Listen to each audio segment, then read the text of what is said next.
நல்ல எண்ணங்களுடன் பயணிக்கும் எல்லோருக்கும் இனிய வணக்கங்கள். நான் சாபிமான் ஜமால் முகமது. இன்றைய காலகட்டங்கள்ல மாடர்ன் கன்ஸ்ட்ரக்ஷன் மெட்டீரியல்னு சொல்லக்கூடியது நிறைய வந்துட்டு தான் இருக்கு. அந்த வகையில ஸ்டீலே இல்லாம ஒரு பில்டிங்கை நம்ம கன்ஸ்ட்ரக்ஷன் பண்ண முடியுமா அதே உறுதித்தன்மையோடு அப்படின்னு சொல்லக்கூடிய அந்த கேள்விக்கு பதிலா வந்திருக்கக்கூடிய மாடர்ன் மெட்டீரியல் தான் GFRBன்னு சொல்லக்கூடியது. அது என்ன, அதுக்கு பின்னாடி என்ன மாதிரியான தகவல்கள்லாம் இருக்குது என்பதை பற்றிய பல சுவாரஸ்யமான தகவல்கள் தான் இந்த பதிவு. அதனால இந்த பதிவையும் நீங்க கொஞ்சம் கடைசி வரைக்கும் ஸ்கிப் பண்ணாம முழுமையா பாருங்க. பார்த்த பிறகு மறந்துடாம நம்ம சேனலை கொஞ்சம் சப்ஸ்கிரைப் பண்ணிக்கிட்டு பக்கத்தில் இருக்கும் அந்த பெல் ஐகான் அதையும் கொஞ்சம் ஆன் பண்ணி விட்டுருங்க.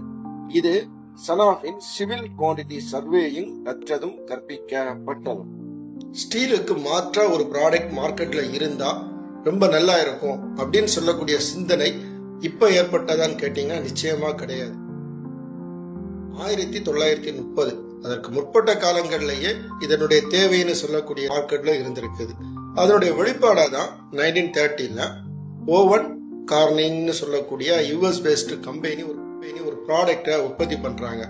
அதாவது கிளாஸ் ஃபைபர்னு சொல்லக்கூடிய அந்த ப்ராடக்டை வந்து உற்பத்தி பண்ணி வெளியே கொண்டு வர்றாங்க. கொண்டு வந்து அதை மார்க்கெட்ல வந்து பயன்படுத்த ஆரம்பிக்கிறாங்க. அப்படி பயன்படுத்தக்கூடிய அந்த பொருளுடைய டிமாண்ட்னு சொல்லக்கூடியது நாளுக்கு நாள் அதிகரிக்க ஆரம்பிக்குது.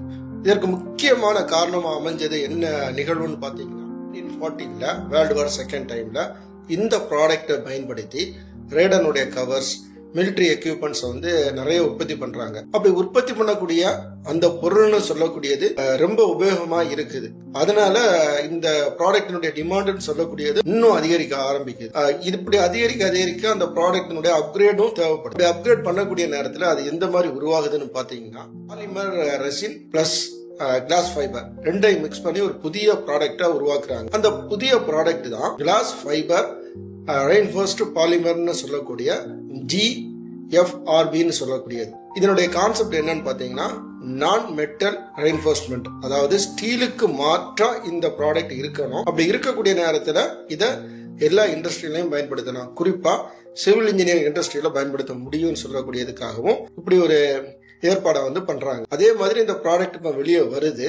வரக்கூடிய நேரத்துல இது ஜீரோ கரோசனை கொடுக்கறதுனால வாட்டர் ப்ராஜெக்ட் சம்பந்தப்பட்ட இடங்கள்ல எல்லாம் அதிக அளவுல பயன்படுத்துறாங்க. அதாவது கடற்கரை ஒட்டி இருக்கக்கூடிய இடங்கள்ல கட்டக்கூடிய பில்டிங்கா இருந்தாலும் சரி, கடற்கரை பாலங்கள், அப்புறம் ஆற்று பாலங்கள்னு சொல்லக்கூடியது, டேம் ஒர்க்கு, கப்பல் கட்டக்கூடிய இடங்கள்னு சொல்லி பல இடங்கள்ல இந்த ப்ராடக்டை பயன்படுத்தி கட்டமைப்புகள் எழுப்பப்படுது. அந்த கட்டமைப்பினுடைய அவுட்புட்னு பாத்தீங்கன்னா அவங்களுக்கு ஒரு நல்ல ரிசல்ட்டை கொடுக்கு. இதனுடைய தொடர்ச்சியா பார்க்கக்கூடிய நேரத்துல 1917 அப்புறம், அதாவது இன்றைய காலகட்டங்கள் வரைக்கும் இது பல இண்டஸ்ட்ரியில இதனுடைய தேவைன்னு சொல்லக்கூடியது தொடர்ந்து நீடிச்சுட்டு இருக்குது. குறிப்பா பாத்தீங்கன்னா civil engineering, marine engineering, automotive engineering, aerospace இன்ஜினியரிங்னு சொல்லக்கூடிய இடங்கள்ல இதனுடைய டிமாண்ட் இப்ப நாளுக்கு நாள் அதிகரிச்சுட்டே இருக்குது.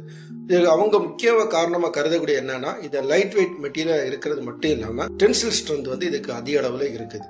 அதே மாதிரி இதனுடைய வலிமைன்னு சொல்லக்கூடியது நம்ம ஸ்டீலை வச்சு நம்ம யூஸ் பண்ணக்கூடிய ஒரு ப்ராஜெக்ட் ஒரு 35 வருடம் வரைக்கும் நமக்கு ஒரு நீடிச்ச ஆயுளை கொடுக்குதுன்னா இந்த ப்ராடக்டை நாம பயன்படுத்தி கட்டமைக்கக்கூடிய அந்த கட்டமைப்புன்னு சொல்லக்கூடியது 100 வருடங்கள் வரைக்கும் ஒரு நீடித்த ஆயுளை வந்து அதுக்கு கொடுக்குது. அது மட்டும் இல்லாம மெயின்டெனன்ஸ் காஸ்ட்னு சொல்லக்கூடியது இதுல மிக பெரிய அளவுல இருக்காதுன்னு சொல்லக்கூடியதும் முக்கியமான காரணமா இருக்குது. எவ்வளவு நன்மைகள் இதுல இருந்தாலும் சில டிராபேக் இதுல இருக்கதான் செய்யுது. அதுல குறிப்பா பாத்தீங்கன்னா இது ஃபயர் ரெசிஸ்டன்ட் உடைய லெவல்னு பாத்தீங்கன்னா ரொம்ப லோவா இருக்கும். அதற்கு அடுத்தது காஸ்ட் வைஸ் பார்க்கக்கூடிய நேரத்துல ஸ்டீலை கம்பேர் பண்ணீங்கன்னா இது ரொம்ப அதிகமா இருக்குது. இந்த காரணங்களால இது எல்லா இடங்களையும் பரவலா பயன்படுத்த முடியாம இருந்தாலும் பல ப்ராஜெக்டுக்கு இது தேவைப்படக்கூடிய காரணத்தினால இதை தொடர்ந்தும் பயன்படுத்திட்டு தான் இருக்கிறாங்க. அதனாலதான் இன்றைய காலகட்டங்கள்ல இந்த GFRBன்னு சொல்லக்கூடிய ஃபைபர் ரெயின்ஃபோர்ஸ்மெண்ட் சொல்லக்கூடியது பெரிய அளவுல ரெசிடென்சியல் பில்டிங்லையும் வந்து பயன்படுத்த ஆரம்பிச்சிருக்காங்கன்னு சொல்லக்கூடியத பல வீடியோஸ்ல இருந்து நாம தெரிந்து கொள்ளலாம். இதுவரைக்கும் நம்ம இந்த பதிவுல எதை பற்றி நம்ம சொல்லிட்டு இருக்கிறோம்னு பாத்தீங்கன்னா கிளாஸ் ஃபைபர் ரெயின்ஃபோர்ஸ்மெண்ட் பாலிமர்னு சொல்லக்கூடிய ஒரு ப்ராடக்ட் நம்மளுடைய சிவில் இன்ஜினியரிங் இண்டஸ்ட்ரியில இருந்தாலும் சரி, இல்லது இன்னும் இண்டஸ்ட்ரியில வந்து பயன்படுத்திட்டு இருக்காங்கன்னு சொல்லக்கூடிய இந்த தகவலை உங்ககிட்ட சொல்லணும்னு சொல்றதுக்காக தான் இந்த பதிவு. மாதிரி சொல்லப்பட்டிருக்கக்கூடிய இந்த தகவல் உங்களுக்கு மாடர்ன் மெட்டீரியல்ல இப்படியும் ஒரு ப்ராடக்ட் இருக்குன்னு சொல்லி தெரியாதவங்களுக்கும் உபயோகமா இருக்கும் அப்படின்னு சொல்லக்கூடிய அந்த நோக்கத்திற்காக தான் இந்த ப்ராடக்டை பொறுத்தது வரைக்கும் இதனுடைய டியூரபிலிட்டி அதிகமா இருக்குது, இதனுடைய டென்சில் ஸ்ட்ரென்த் அதிகமா இருக்குது, இது லைட் வெயிட் மெட்டீரியலா இருக்குது, 100 வருடங்கள் வரைக்கும் நீடிச்ச உழைப்பா இருக்குதுன்னு சொல்லி பலதரப்பட்ட காரணங்கள் இந்த ப்ராடக்ட்ல இருக்குதுன்னு சொல்லக்கூடியதும் இதற்கு ஒரு முக்கியமான காரணமா இருக்கு. இதே மாதிரிப்பட்ட இன்னும் பலதரப்பட்ட தகவல்கள் தொடர்ந்து நம்ம சேனல்ல தொடர்ந்து பதிவு பண்ணுவேன். அதனால நீங்க தொடர்ந்து நம்முடைய இந்த சேனலையும் நீங்க என்ன செய்யணும்னா கொஞ்சம் சப்போர்ட் பண்ணுங்க.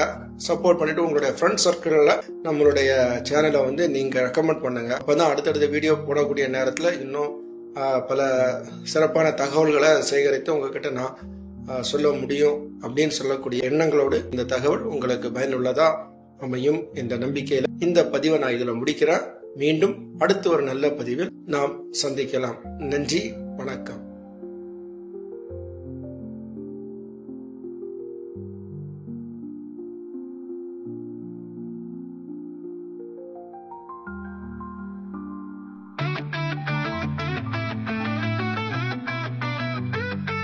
நாடோடி வாழ்க்கைய நிலையான வாழ்வாக்கினோம், வாழ்வாக்கினோம்.